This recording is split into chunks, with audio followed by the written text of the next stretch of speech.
glad to have you. Merry Christmas. Today we're making cranberry orange streusel bread. So come on up, join me, and we'll get started. Into this we're going to be putting 2 cups of all-purpose flour. Okay, we call it AP flour.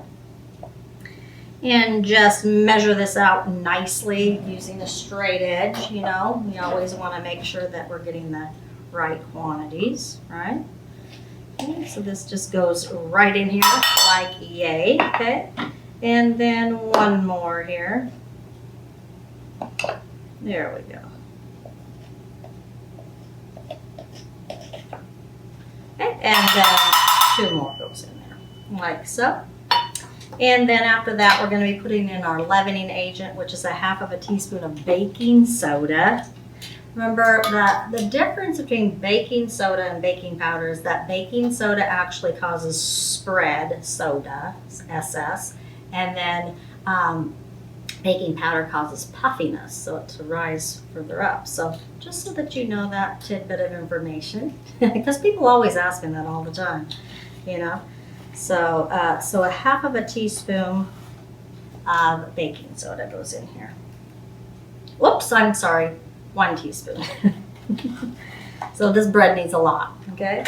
And then after that, we're going to put in 1/2 teaspoon of salt. And I'm using Himalayan salt, but you can use any kind of salt that you want to. And this is actually 1/2 teaspoon, okay? So that goes in there like that.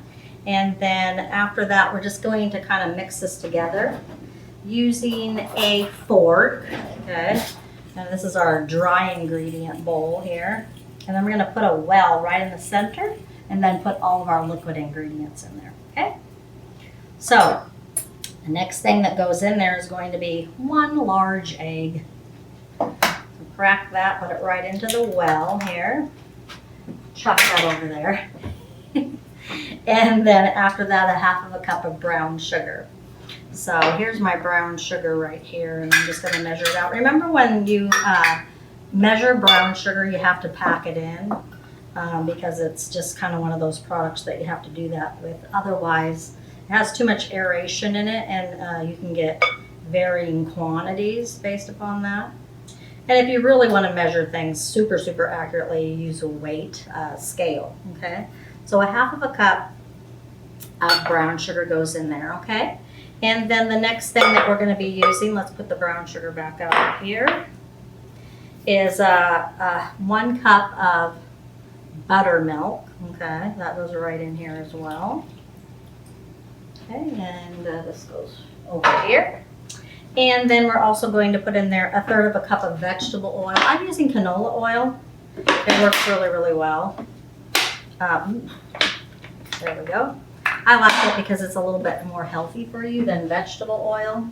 So 1/3 cup. So let's measure this out. This is actually, you can measure this from eye level up here. Or up above, but if you're using a different type of a measurement, you should use eye level, okay? So we're going for 1/3 cup here. There we go, right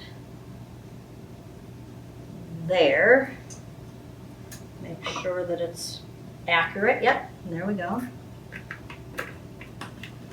And this goes right in here as well.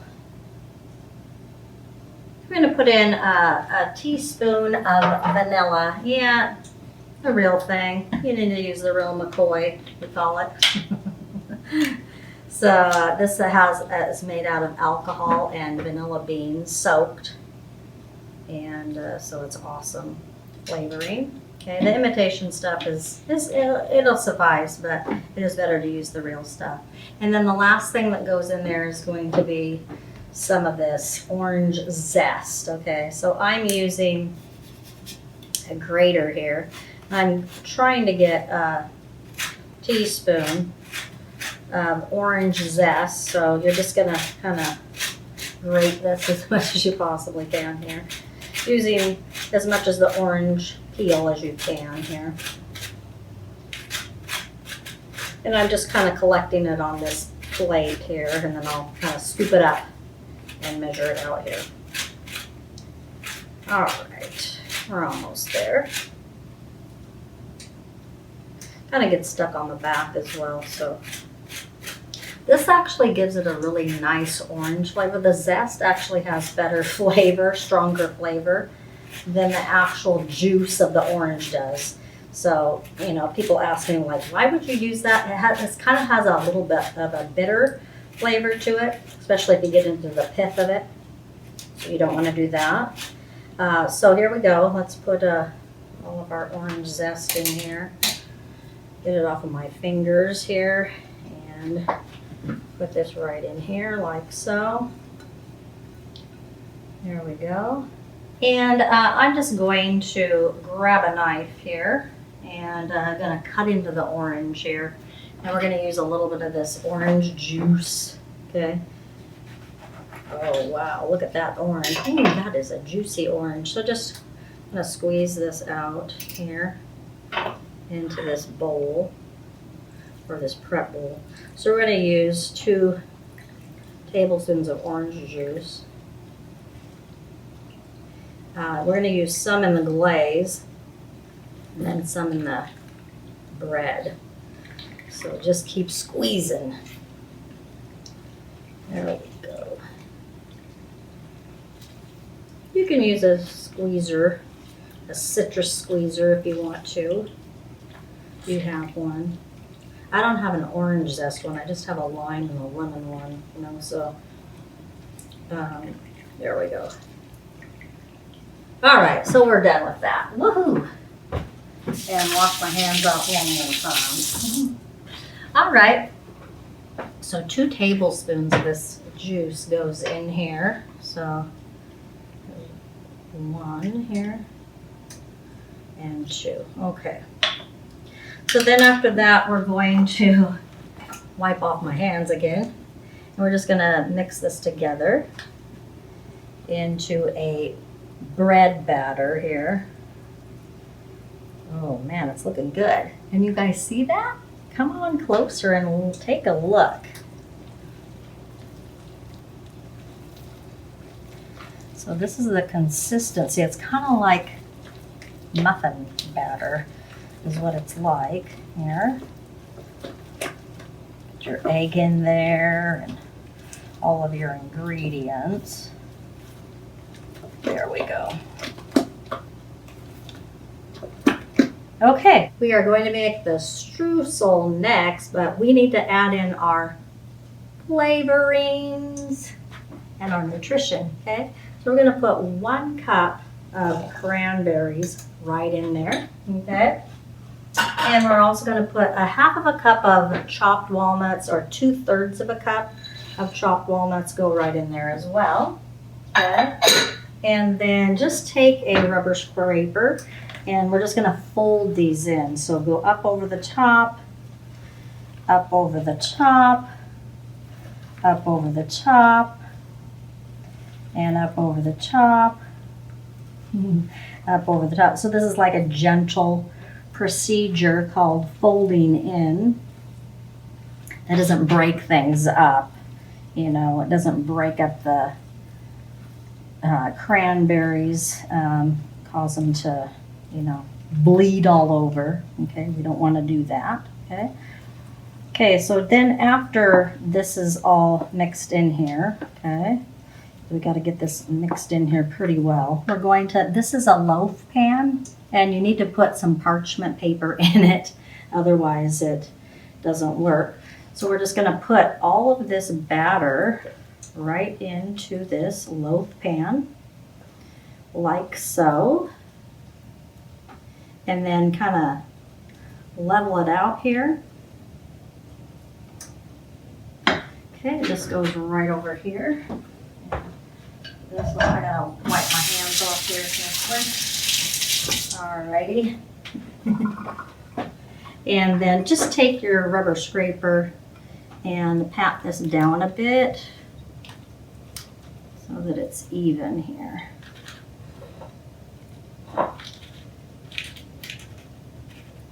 Oh, there we go.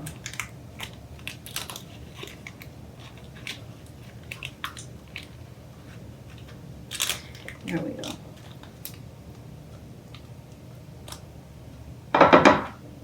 All right, once this is done here, we're going to make the streusel that goes on top. So grab a new bowl, okay, and we're going to put in here 1/4 of a cup of flour, okay. Goes right in here like so. Then we're going to do 2 tablespoons of granulated sugar. There's 1. And here's number 2 that goes in there. And then we're going to put in some butter, 3 tablespoons of chopped up butter, you know, diced butter, okay. Make sure that it's cold right out of the refrigerator, okay. And then after that, we're going to put in 1/2 teaspoon of cinnamon. Ooh, I love the smell of cinnamon. So sweet, nice, reminds me of the holidays. Okay, so that goes in there like so. Then you're just gonna, this is called a pastry blender, okay? And it has a bunch of tines here. You're just gonna take this and create the streusel, okay? Here, let's move this over here so you can see a little better. If the butter gets stuck, which it's going to, just take your fingers and get it off of there, okay? And then go back in for another cut, okay? So this is, sometimes it's called a pastry cutter, sometimes it's called a pastry blender, or whatever you want to call it, okay? So then after you have this all done here, okay, another way that you can do this is just to grab it with your hands and kind of break it apart using your fingers, like so. Some people like to do it this way. Especially if you don't have one of those pastry blenders, you can just use your hands like so. Okay, so once we have this done, we're just going to take it and put it on top here. This is our streusel. Oh, this makes the bread so good. Oh wow, I love it. There we go, and dump. Here we go. We're going to bake this bread right now at 350 degrees for 45 to 60 minutes. You're going to have to check it at 45 minutes and make sure that it's done. So the center is the last part that gets done. So check the center. It's just like a cake. If you can touch it, and if it springs back, it's done. Or if it pulls away from the sides of the pan, it's done. Or if you put a toothpick in the center and it comes out dry, it's done. So let's put this in the oven.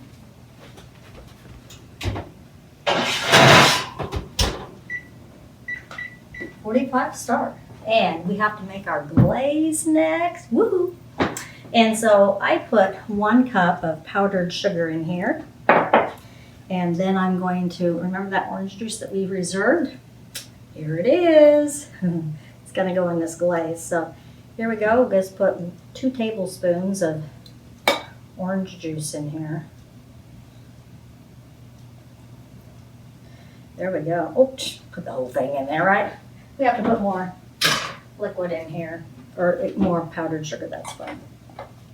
So we're just going to mix this together here. And we're going to put this on top after this comes out of the oven and begins. It has to cool for like at least 20 to 25 minutes before we put this in. Otherwise, it just goes all the way down because it's too warm, okay? So let's be patient, right? We have 45 minutes on our clock that we're going to wait, and then I'll see you back here. We'll plate things up really nicely, and I just hope that you're enjoying the holidays because I sure am. So see you in a minute. So I'm going to teach you how to check the bread. We're checking it at 45 minutes because we want to make sure that it's done before we take it out of there. So the timer's going to go off in a little bit. And so remember I told you the 3 different methods. The one that I like the best is touching it in the center, so because it doesn't take any extra amount of effort. So here goes the timer here.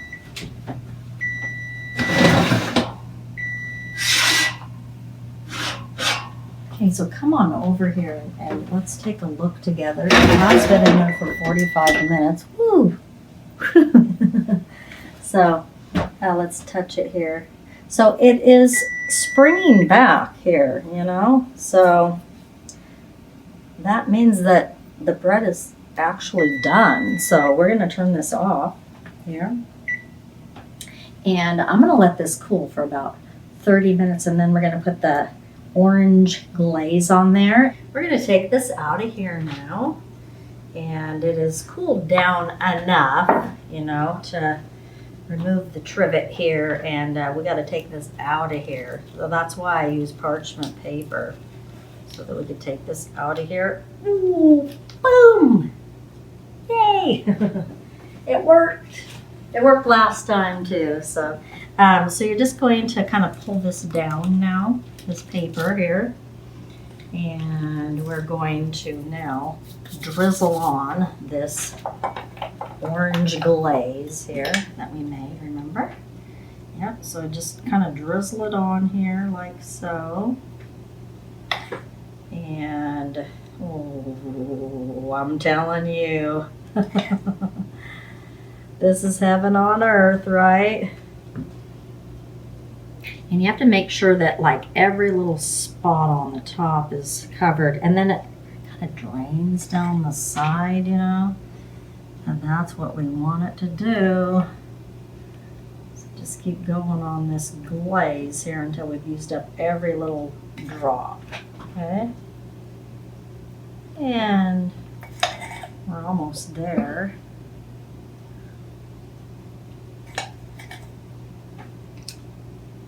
Oh man, yay!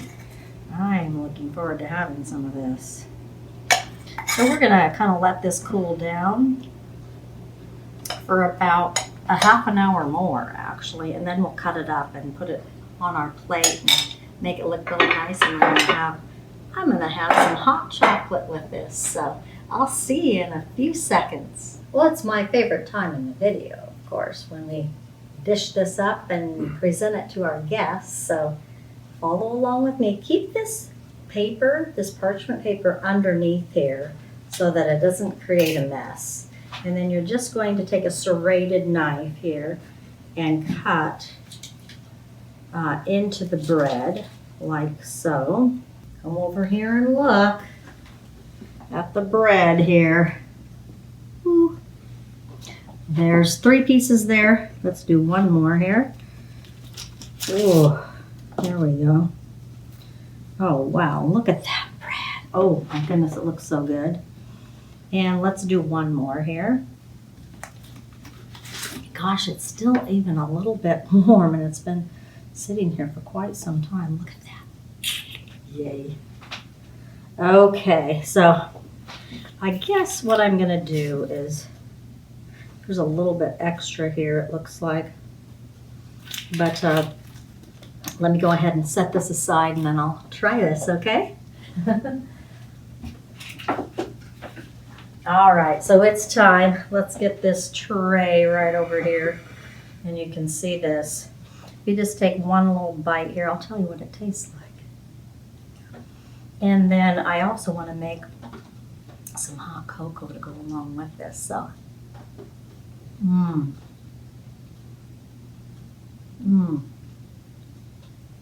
Wonderful texture.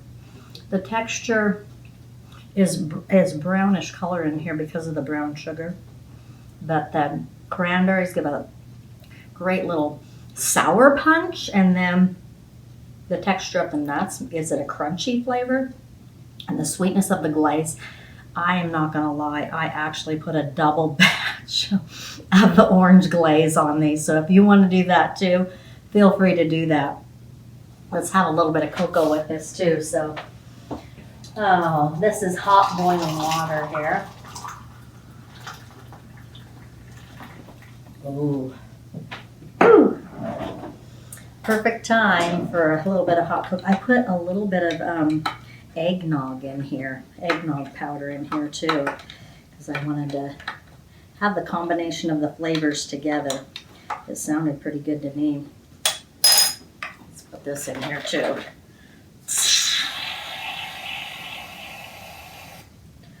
Whoa. Merry Christmas to you and to everyone. A good, prosperous year as well.